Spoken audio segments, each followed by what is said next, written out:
Baik, selamat pagi, shalom ibu bapak saudara semuanya.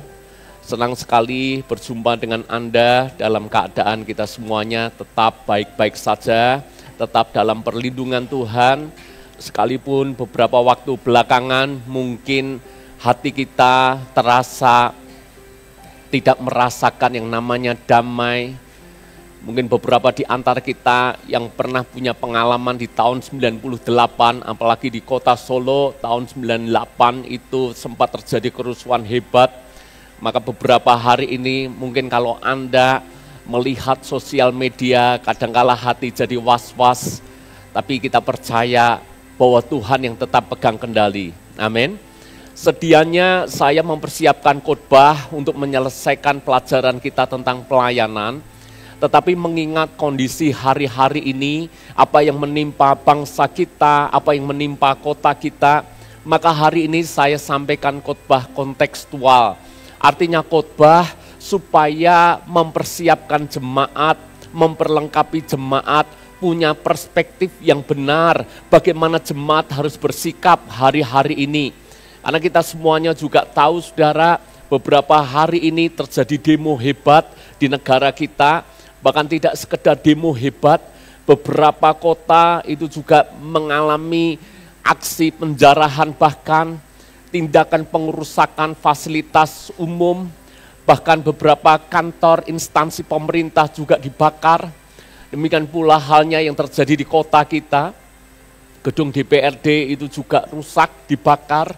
Bahkan sebelahnya, tadi saya sempat ngobrol dengan jemaat yang bekerja di PDAM, itu sebelahnya persis kantor DPRD Solo, dan itu pun tidak luput dari kerusakan, saudara, tidak luput dari penjarahan.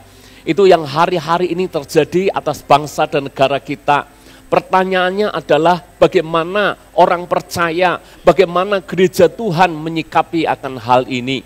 Dan saudara, kalau kita melihat memang aksi demo, yang mana hari ini kita bersyukur bahwa kota Solo cenderung kondusif dalam keadaan aman, tapi di beberapa kota itu terus terjadi. Di Jakarta bahkan sampai tadi malam dini hari yang namanya aksi penjarahan itu juga terjadi, khususnya di rumah-rumah yang mana wakil rakyat yang mereka beberapa waktu ini cukup provokatif di dalam menyampaikan pesan-pesan, maka itu juga jadi sasaran kemarahan massa. Dan saudara-saudara, memang kalau kita belajar akan firman Tuhan, kita belajar untuk menghormati pemerintah. Tetapi kita juga tahu apa yang dilakukan oleh mahasiswa, oleh organisasi-organisasi yang mereka juga berusaha membela rakyat, karena memang hari-hari ini kebijakan-kebijakan pemerintah itu sudah kelewatan. Bahkan mungkin bisa dikatakan cukup ngawur.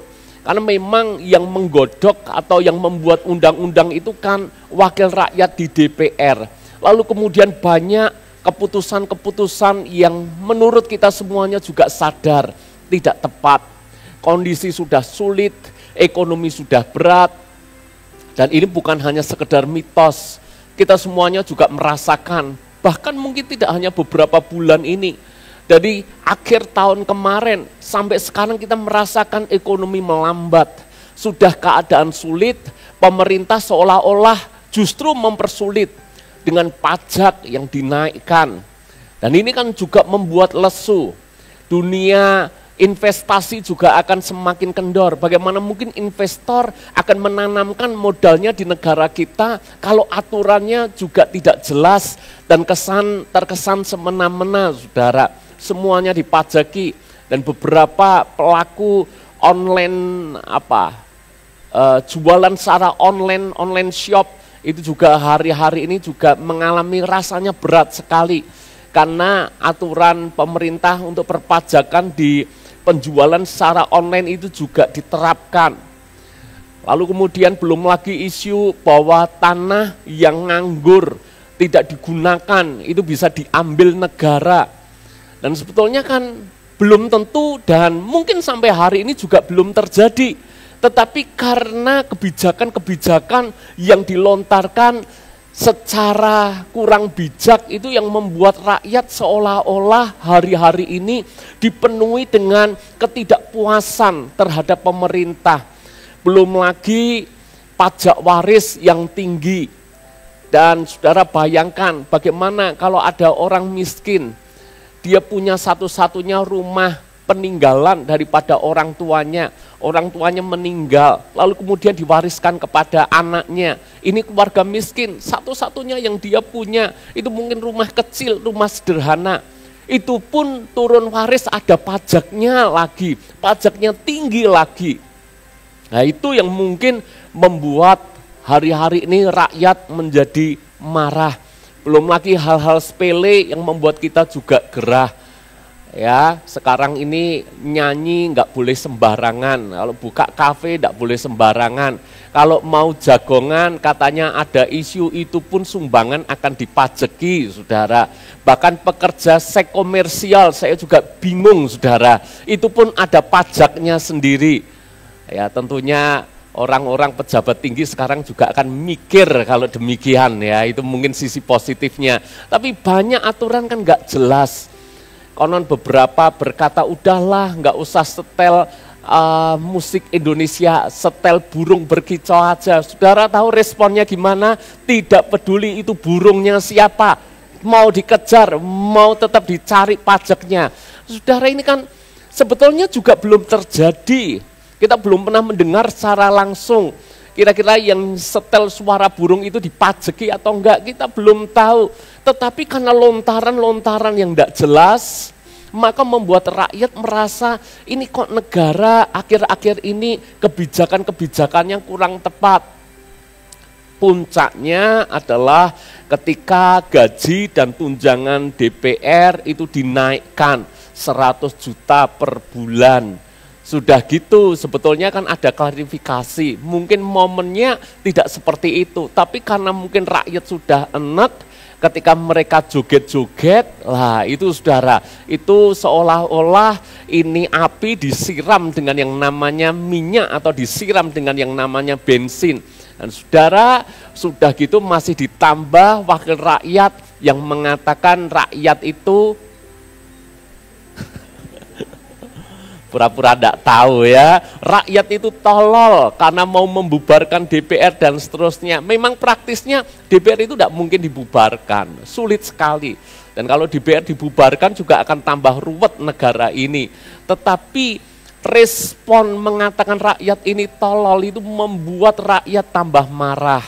Dan kemudian kemarin sopir ojek online juga mengalami sebuah kecelakaan yang sangat fatal, ditabrak oleh brimob polisi yang itu puncaknya membuat rakyat marah.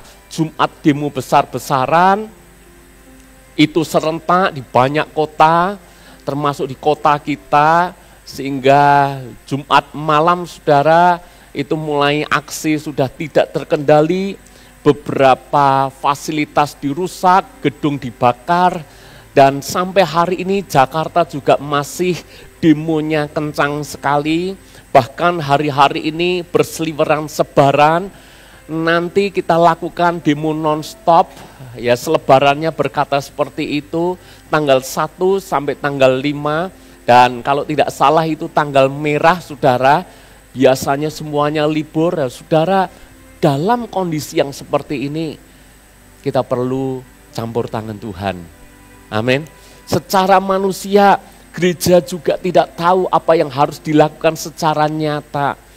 Tapi kita percaya ketika gereja Tuhan bersatu, orang percaya bersatu, kita semuanya berdoa, tetap semuanya dalam kendali Tuhan, tetap semuanya dalam pertolongan Tuhan. Makanya firman Tuhan berkata seperti ini, Yeremia 29 ayat yang ke-7. Usahakanlah kesejahteraan kota kemana aku buang, dan berdoalah untuk kota itu kepada Tuhan, sebab kesejahteraannya adalah kesejahteraanmu. Saya percaya dimanapun kita ada di Indonesia, berarti hatimu, hatiku hanya untuk Indonesia. Kita berada di Solo, maka kita pun akan berdoa untuk kesejahteraan kota Solo. Karena kesejahteraan kota, kesejahteraan bangsa itu mempengaruhi kesejahteraan kita semuanya. Saudara-saudara, bayangkan kalau demonya sudah anarkis, terjadi penjarahan, siapa yang mau tetap jualan di sana? Saya tanya, kecuali Anda punya mental baja, kecuali Anda mungkin tahu pendemo ini mungkin juga haus, Anda jualan es teh jumbo. Nah itu mentalnya baja, mentalnya luar biasa. Tetapi kalau kita ngomong pada umumnya, iya toko-toko pada tutup, gedung-gedung juga pada tutup. Mereka tidak mau meresekukan usahanya, bisnisnya dalam situasi seperti ini. Dan coba hitung, dalam waktu beberapa hari ini saja, ekonomi lumpuh, itu kerugiannya berapa? Belum lagi ada efek jangka panjangnya.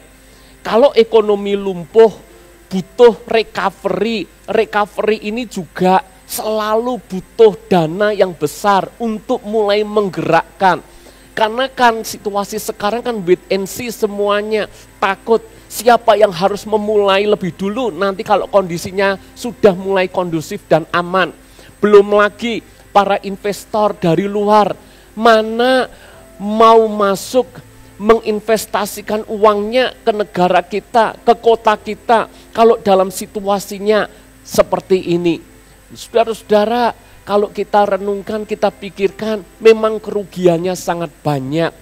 Makanya orang percaya, orang Kristen, jemaat Tuhan perlu diedukasi supaya kalau situasinya seperti ini kita bersikap apa? Bolehkah kita demo? Saya tahu bahwa demo itu adalah hak rakyat. Kita punya hak dan itu diatur oleh undang-undang. Tetapi saudara, kalau tidak hati-hati, kalau tidak bijak, maka yang namanya demo itu bisa ditumpangi seperti yang terjadi hari-hari ini. Bukankah kenyataannya demo yang semula berjalan dengan aman, berjalan dengan damai, awalnya sih semuanya baik. Saya tahu itu para mahasiswa itu baik. Mereka yang peduli dengan bangsa untuk turun ke jalan itu juga baik.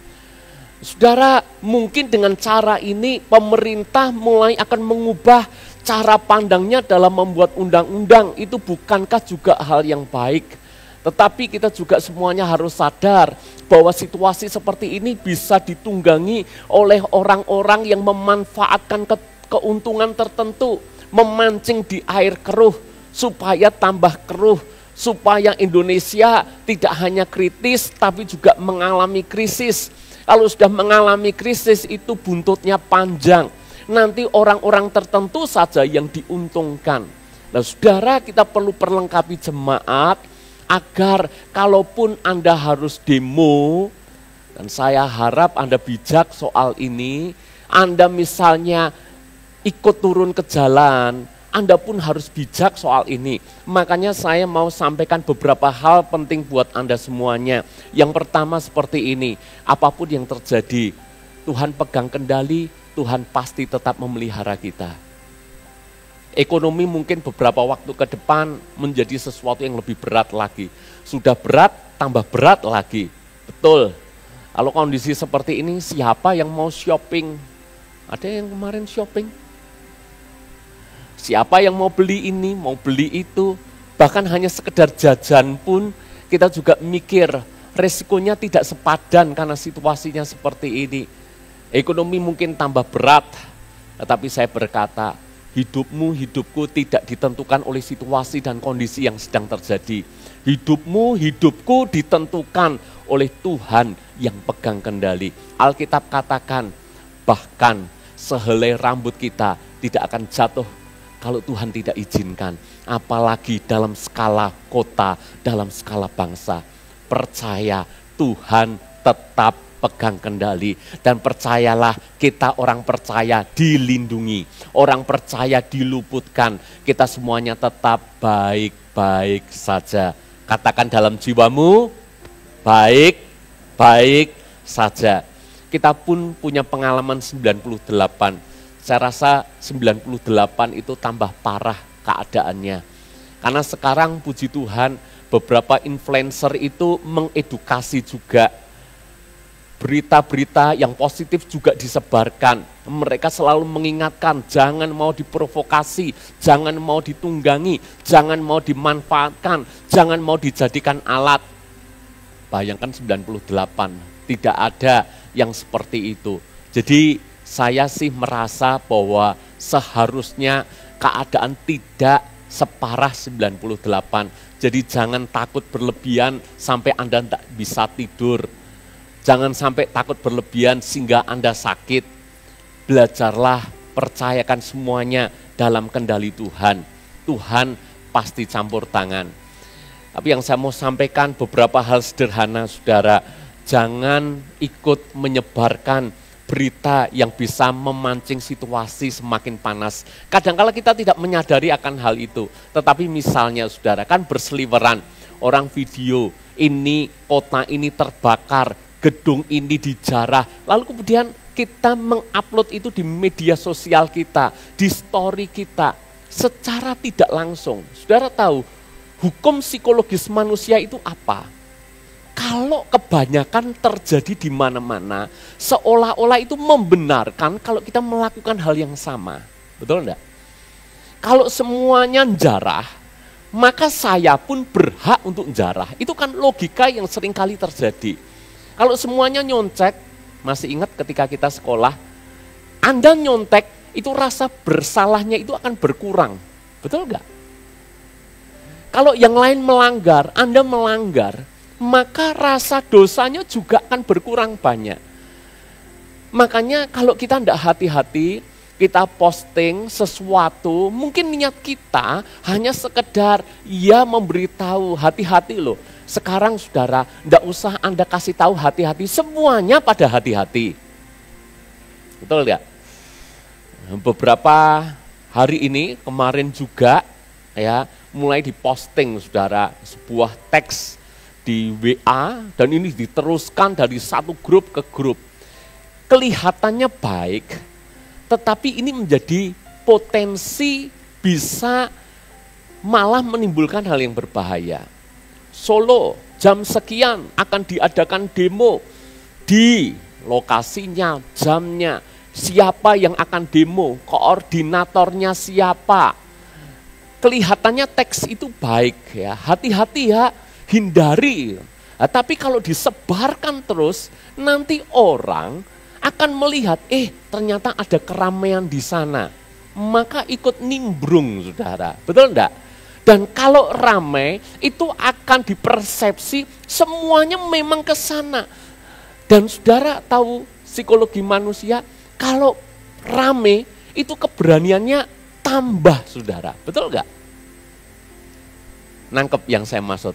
Kalau semuanya pada berteriak, kalau semuanya pada lakukan aksi anarki, kalau semakin banyak mereka tambah berani. Makanya saya pesan kepada saudara, enggak usah diteruskan. Ya. Karena kita semuanya juga sudah tahu. Ya, hati-hati. Kalau memang enggak penting ya enggak usah saudara harus melihat demonya kayak apa toh. Sudahlah, percayalah. Kalau itu terjadi ya benar-benar terjadi. Saya punya teman saudara, kemarin pasang di story-nya. Yang teman saya ini ya rodok nekat ya menurut saya ya.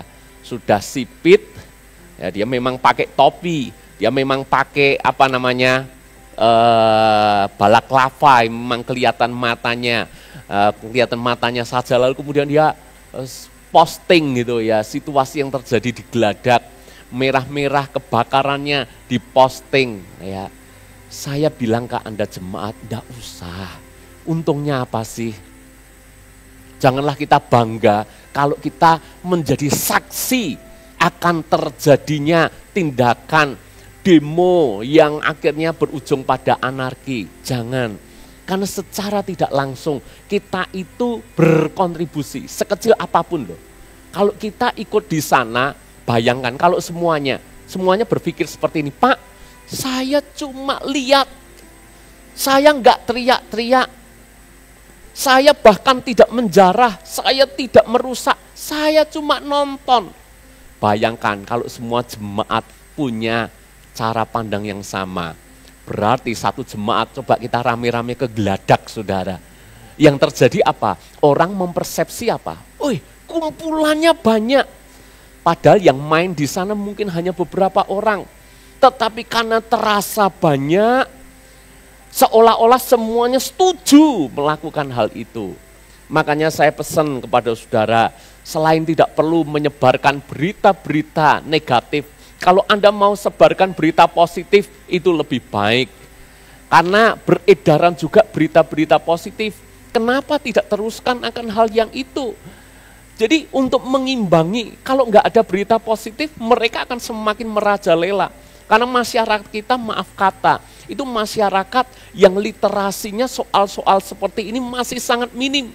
Jadi perlu juga diedukasi. Kalau ada pesan positif, pray for Indonesia, pray untuk Solo, Anda boleh posting itu. Anda boleh posting untuk mengingatkan, jangan terprovokasi, jangan ditunggangi dan seterusnya, silahkan. Tapi posting yang kebakaran-kebakaran jangan, saudara. Ya, kecuali Anda masak boleh. Tapi itu pun tidak bijak di suasana seperti itu. Nanti di persepsi juga berbeda. Jadi intinya adalah jangan ikut berita yang negatif, kemudian kita meneruskannya, jangan posting kerusuhan di sana sini. Saudara tahu, itu kan beberapa daerah itu telat kobongnya, betul enggak? Bukan saya menyetujui ya, tapi saudara, Jumat itu kan sudah bermunculan kerusuhan, tapi kenapa ada demo susulan? Dan anehnya demo susulan itu di mana? Di daerah-daerah. Kenapa itu terjadi?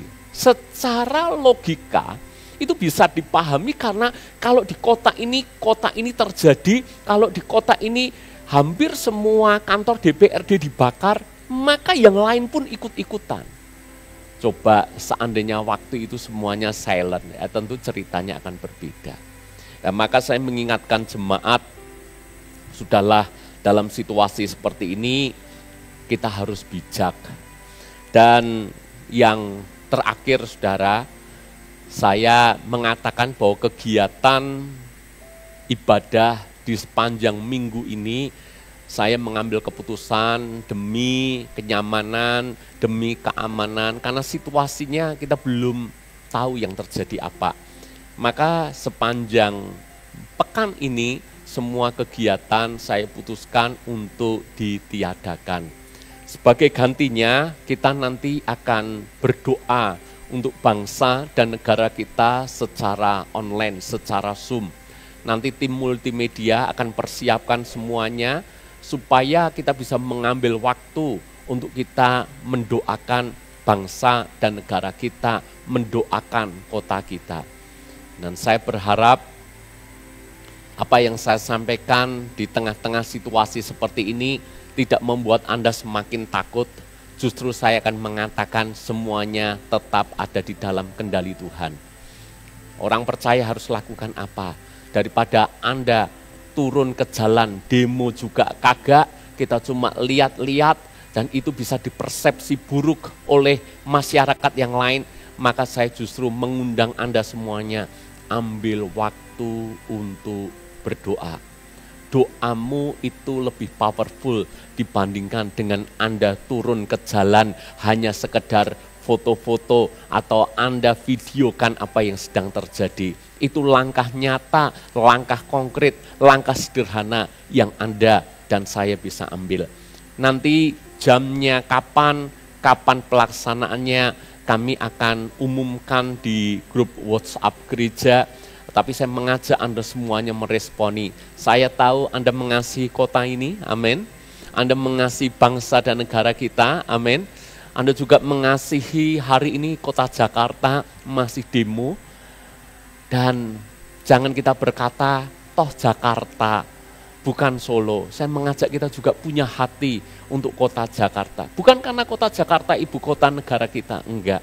Tapi saudara bayangkan, sekarang ini rakyat atau warga yang ada di Jakarta, betapa takutnya mereka. Mereka itu trauma, pengalaman 98 itu terjadi. Beberapa waktu belakangan itu bandara penerbangan ke luar negeri itu sampai antri-antri. Kenapa saudara? Mereka trauma, mereka mau menyelamatkan diri. Itu pun jangan Anda kutuki, tidak nasionalis. Jangan saudara, Anda dan saya tidak dalam posisi mereka. Kita tidak pernah tahu mereka punya pengalaman traumatis di 98. Jadi kalau mereka mau ke luar negeri, enggak apa-apa untuk menenangkan diri. It's okay saudara. Saya justru mengajak kita semuanya, ayo sebarkan berita baik, sebarkan berita damai. Indonesia tetap di hatinya Tuhan. Saya percaya ini bagian yang kita bisa lakukan yang terbaik untuk negara kita. Saya mengundang pemain musik, singers untuk maju ke depan.